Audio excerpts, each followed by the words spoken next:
Bom, o Supremo Tribunal Federal formou maioria para manter as decisões do ministro Alexandre de Moraes, tomadas em decorrência do vandalismo ocorrido em Brasília no último domingo.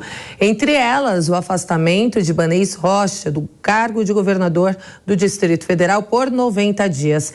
E vamos conversar então sobre isso com o advogado especialista em Direito Penal Econômico pela Universidade de Coimbra e pela Faculdade de Direito da Fundação Getúlio Vargas, Raul Abramo Ariano. Oi, doutor, boa noite, seja bem-vindo.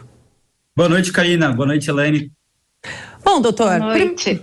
Primeiramente, gostaria de saber do senhor, sobre essa decisão, primeiramente da AGU, que pediu Alexandre de Moraes que determinou, e agora o Supremo que formou maioria. É uma decisão justa ou exagerada afastar Ibanez Rocha?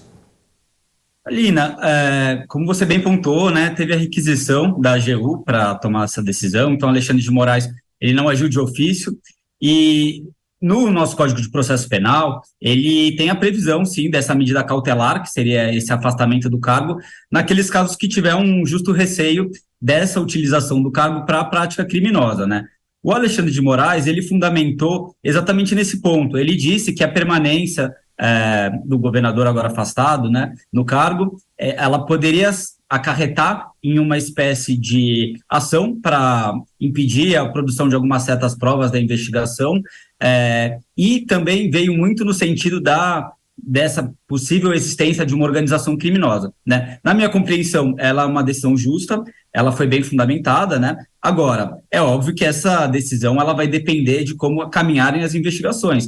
Se demonstrar que não houve qualquer tipo de envolvimento dele, num ato omissivo, que é o que se está alegando, aí pode ser revista a decisão, a cautelar é derrubada, enfim.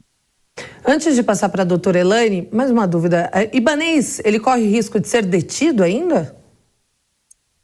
O risco, ele existe, porque pode ser decretada a prisão preventiva a qualquer momento, se ela for requerida, mas ela vai depender muito de um contexto de fatos concretos que demonstrem, por exemplo, uma tentativa de evasão, algo nesse sentido.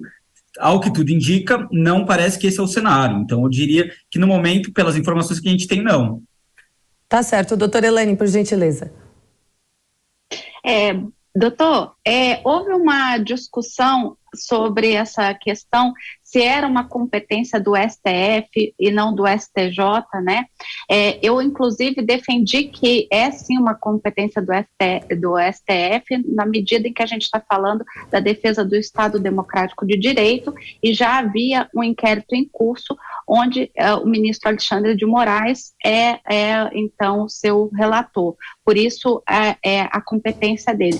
Eu gostaria de ouvir um pouquinho o seu entendimento a respeito dessa questão aí sobre a competência do STF ou não. Legal, Elaine.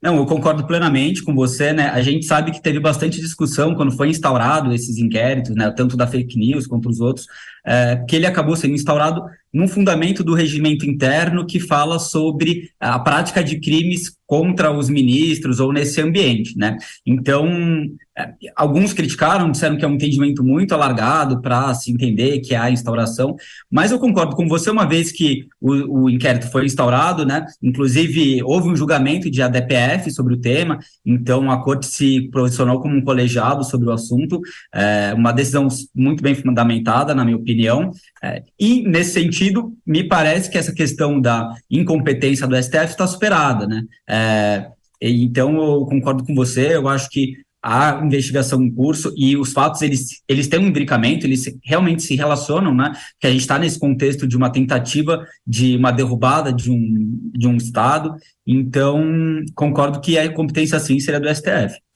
Agora, doutor Seabin informou outras autoridades sobre o risco de um ataque, de vários ataques, no caso, lá em Brasília. Não seria o caso de investigar também outras autoridades, incluindo autoridades do governo federal? Eu acredito que sim. Eu acho que toda a notícia de algum ato infracional que possa ser cometido, ele deve ser, com certeza, investigado, com as medidas sempre dentro da legalidade, claro, sem nenhum excesso, mas medidas cautelares que a gente vê, que são as mais graves mesmo, por exemplo, a decretação de prisões preventivas, essas são as medidas que a gente vê usualmente, enfim, nos noticiários, mas existem milhares de outras medidas de investigação, né? Muito mais, talvez, algumas medidas mais eficientes e mais precisas, e então acredito que deve sim ser investigado, com certeza. E sobre os detidos, a gente estava falando há pouco, doutora, a Berenice também que trouxe as informações, detidos nestes ataques à esplanada dos ministérios, doutor, tem muita coisa sendo dita na internet sobre maus tratos, sobre prisões injustas, a maioria já foi, alguns para Papuda, outros para a prisão colmeia, né, que é a prisão feminina. Essas ações que estão sendo feitas, essas penalidades sobre esses detidos acusados ali de atacarem a esplanada, elas são exageradas ou estão dentro da lei? É isso mesmo que deveria acontecer? Assim, do que eu tive acesso de informações, dos vídeos, eu analisei bastante material sobre o assunto, porque, evidentemente, ainda que eu discorde completamente da postura dessas pessoas, a gente prossegue no Estado de Direito, né? Então, a lei deve continuar sendo cumprida. Então, eu pesquisei bastante sobre o assunto, vi muitas informações, vi muitas fake news sobre o assunto, né? Essa detenção em massa, digamos assim, né? Ela exigiu uma logística muito sofisticada, porque os órgãos não estavam preparados para receber todas essas pessoas. Mas pelo que eu pude ver das instalações do ginásio, havia equipamentos de ginástica até, banheiros, etc., né? O Ministério Público se posicionou também, e o encaminhamento, aí sim, né, para as outras instituições prisionais, aquelas que são tipicamente destinadas a essa finalidade, é o ato protocolar, né, corriqueiro, como realmente deve ser seguido.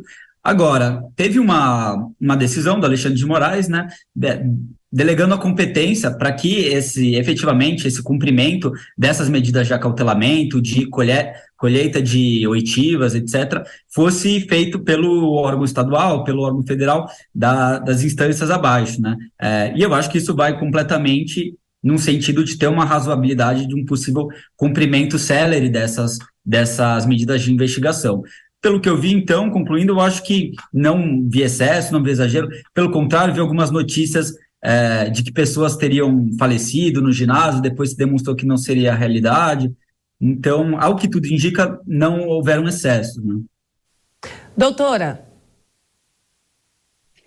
Eu quero voltar à questão do Distrito Federal, do governador Ibanez e também do seu secretário de Segurança Pública e perguntar ao senhor o que o senhor achou com relação à decretação da prisão do secretário.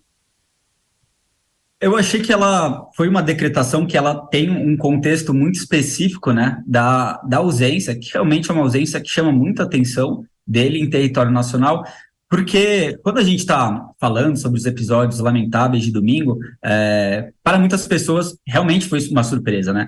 Mas o que se está apurando é que efetivamente existe uma grande articulação para isso acontecer, né? Você não faz um ato desse para a noite para o dia.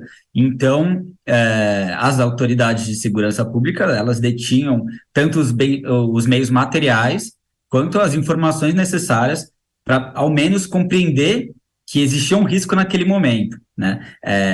Então, quando você tem uma ausência do país, de uma posição que ela é absolutamente necessária nesse caso, realmente traz muitas dúvidas, né, a respeito de uma postura de omissão muito dolosa, né? Então, ao meu ver, a decretação ela não foi exagerada, tá? Eventualmente, se ele vier ao território nacional, apresentar-se à justiça, como ele disse o que fará, né, demonstrar que tem endereço fixo, enfim, né, foram cumpridas também buscas e apreensões nos endereços relacionados a ele. Se tudo isso demonstrar que não há um risco iminente de uma fuga, algo nesse sentido, eu acredito que não haja nenhum problema também nessa cautelar cair, ser revogada essa prisão preventiva.